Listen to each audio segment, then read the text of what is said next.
Hey, good Friday morning. It's Friday, March 10th. We're just making our way through the first quarter of the year.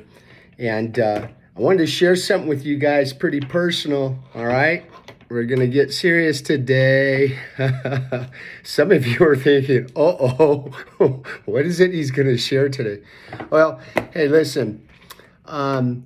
This journey that I've been on for the past year and a half. Last year, I spent the entire day, with the exception of a few days here and there. I missed some time, but I wanted to practice gratitude, showing gratitude, learning how to be grateful, and learning how to show gratitude, right, and be grateful.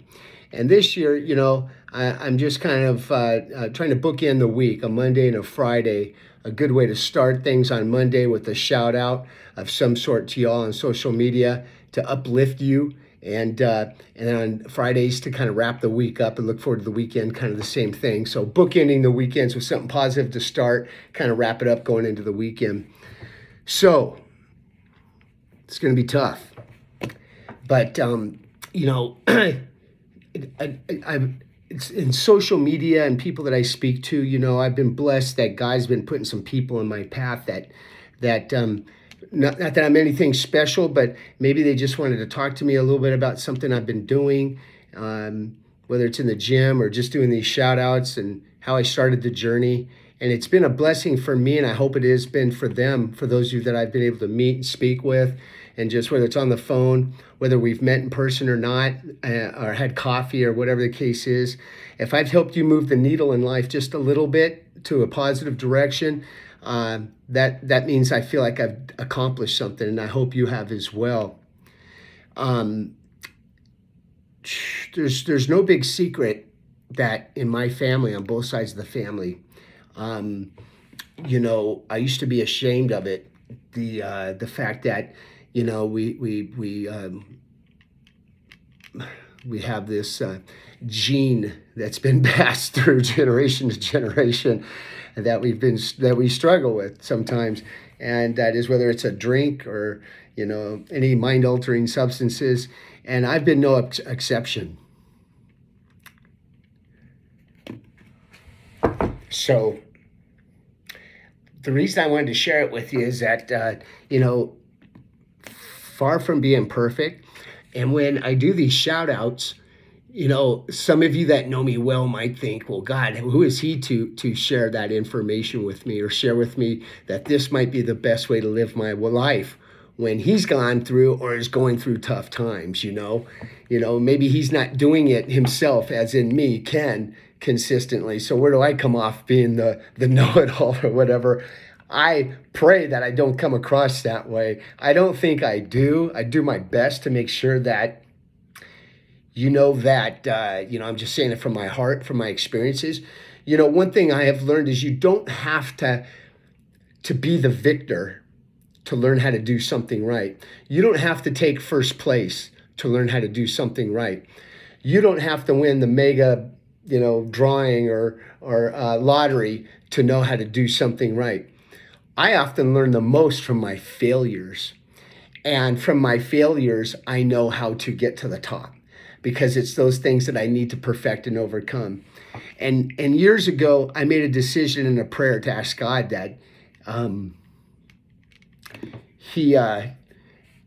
that if I could take this so-called generational curse of whether it's drinking or substance abuse and stuff like that people tend to suffer in my family over the years, and just take that to my grave. I'm going to stop it with me. My kids aren't going to be affected by it. My grandkids are not going to be affected by it. My nieces, my nephews, my brothers, my sisters, my friends, it's stopping now. It stops now. Well, it stopped a long time ago, but I made a commitment and a promise to God that if he would just help me do the things I needed to do to do his will, it's going to stop with me, because we all want the best for our kids, right? And we all want our kids to do better than we've been able to do in life, and that's my goal.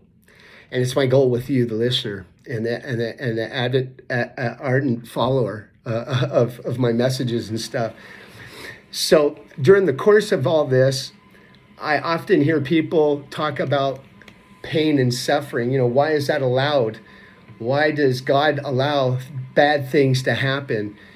And, I've searched and searched, and the conclusion I've come up with is that while I've asked him to do things for me, to allow me to bury this generational so-called curse of, whether it's alcoholism or addiction or whatever your play is, you're over an abundance on X, right? Maybe you're a workaholic and you just can't spend time with the family as much as you'd like. How do we address those things? How do we be more present, not worry about the past or the future, and cure it and take it to the grave with you so that negativity isn't passed on any further?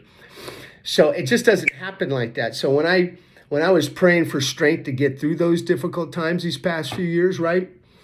What I realized is that I don't just get strength. I'm not bionic overnight. What happens is God's got to put me in situations so I can get strength and go through the reps and do the sets, whether it's in the gym or in my personal life. When I was asking for wisdom and intelligence to help, other people and myself navigate choppy waters, well, he just doesn't give you an IQ of 200, which would be great. He's going to give you problems to solve, right? To allow you to gain wisdom. When I asked him, for forgiveness and love, then he's going to put people in my path, right? So that I can learn how to love people and forgive people by helping them with their problems and seeing life through a different set of lenses, if that makes sense. I just wanted to share it with you because you're probably going through something very similar, and it doesn't have to be the things that I've gone through or my family's gone through. Maybe you're on your own journey and you're not sure why these terrible things are happening in your life and these crash landings are taking place. Just know something: God will take any and everything that's happening in your life, good, bad, or indifferent, for the good of his will. He will, if you just remain patient and have faith and keep standing up and dusting yourself off, drop the shoulder and keep marching forward, he will make the best out of those opportunities that you feel like you've missed when you crash landed and you didn't take first, right? You didn't win the big trophy. You didn't win the big award or get the big acknowledgement for whatever it is you did recently, good, bad, or indifferent, right? And you got to keep working through the process, because it is indeed just that. It's a process. And at the end, as God says, don't try to figure it out right now. My ways are beyond anything that you can understand. But in the end, you'll know why you had to go through those choppy waters. And I was never going to leave you, and I never left you. I was with you the whole way. And I'm feeling that now. There are some things that are happening internally in my life, personally, professionally, and everything with relationships and stuff. This internal shift taking place. It's awesome. But it's taken a long time to get there. And I'm not even close to the finish line. And I can't wait to see what's going to happen in the future. I just give over my will and life to the care of my higher power, whoever that is for you. See where that takes you, all right? Be brave, be strong, and go get what's yours today. And have a great weekend.